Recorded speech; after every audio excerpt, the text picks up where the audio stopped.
Okay, let's just jump right into this explainer. The 2026 FIFA World Cup is shaping up to be literally one of the most historic sporting events in human history.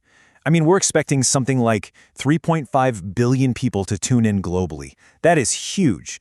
So today, we're going to break down this massive tournament expansion, look at the absolute ripple effect it's creating across the globe, especially in India, and check out the strategic moves happening right now to secure the future of football for a nation of over a billion people. Let's get into it. We are exactly 10 days away from kickoff, you guys. 10 days. The anticipation is reaching an absolute fever pitch all over the world. Teams are locking in their final strategies, fans are obsessively mapping out their watch schedules, and honestly, the sheer, staggering scale of what is about to happen is finally setting in. So the whole thing kicks off on June 11th with a massive opening match, Mexico taking on South Africa. And it's happening at the legendary Estadio Azteca in Mexico City. By the way, that's just one of 16 host cities spread across the US, Canada, and Mexico. If you know the history of the Azteca, you know it's seen some of the most iconic moments in football history. And now, it gets to kick off a totally new era for the sport. Now, to build up to this monumental tournament, the ultimate prize itself is actually on a global tour. The real deal, the original, iconic 18-karat gold trophy. It weighs a hefty 6.175 kilograms, designed by G.D. Bertoni way back in 1974. And guess what? It's literally in India right now for a super brief 3-day window.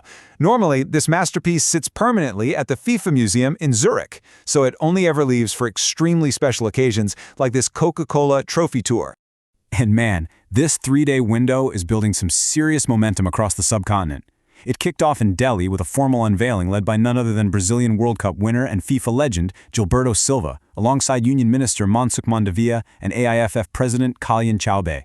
Then, the very next day, fans totally flooded the NSIC exhibition grounds. They even had a massive Coke Studio Bar at live concert with artists like Shreya Ghoshal.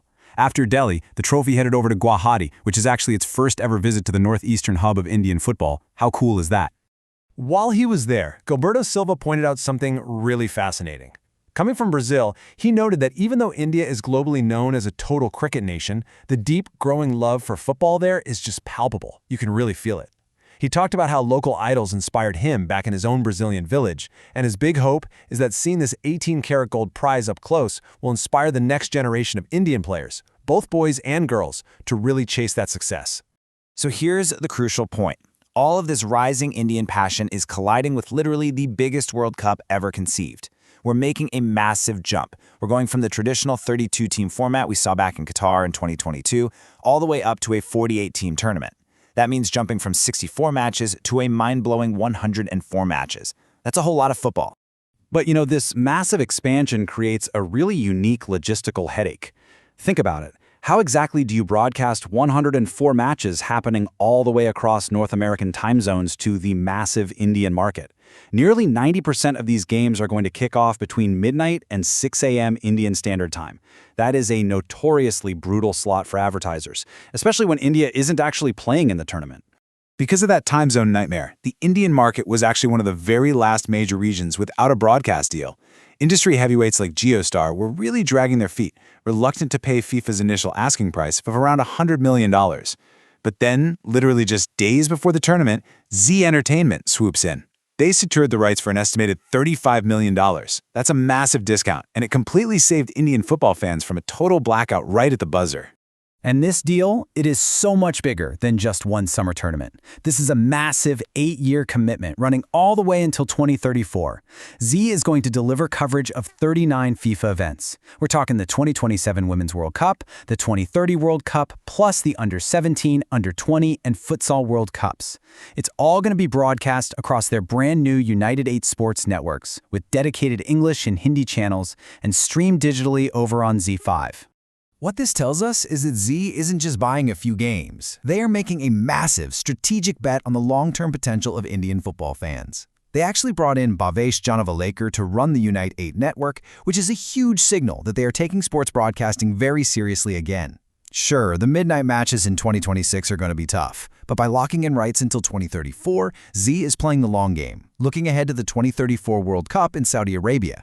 That time zone is going to be incredibly friendly and highly lucrative for the Indian market.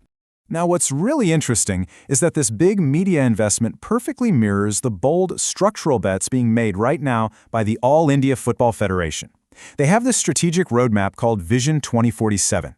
It's a really comprehensive plan aimed at radically transforming the sport domestically, taking it from these isolated pockets of popularity and turning India into a nationwide football powerhouse over the next couple of decades. And this vision lines up perfectly with the national agenda.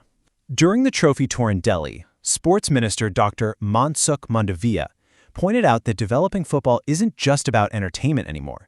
It's actually being viewed as a core component of Viksit Bharat, which is the goal of building a fully developed India by 2047.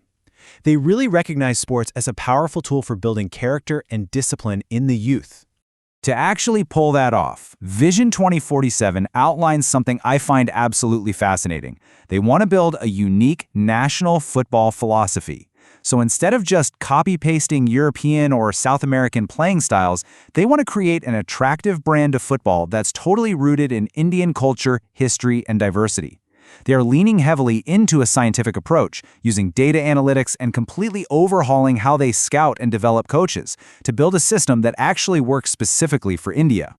And they aren't just talking. They've set some very concrete, measurable targets. The immediate goal for the end of 2026 is for the men's national team to crack the top 10 in Asia and the women's team to hit the top 8. But the ultimate target, the big dream for 2047, is to become a top 4 footballing nation in Asia across both men's and women's football. It is definitely a monumental climb, no doubt about it, but there is finally a real structured map to get there. So, as we gear up to watch 48 teams battle it out across North America starting June 11th, I want to leave you with this one thought. We've got the iconic trophy touring the country right now, a massive new 8-year broadcast ecosystem up and running, and a highly scientific, government-backed roadmap in Vision 2047. Is the groundwork finally being laid right in front of us for India to step out of the audience and actually compete on the world's biggest stage by 2047? Let that sink in as the whistle blows in 10 days. Thanks so much for joining me on this explainer, and enjoy the beautiful game.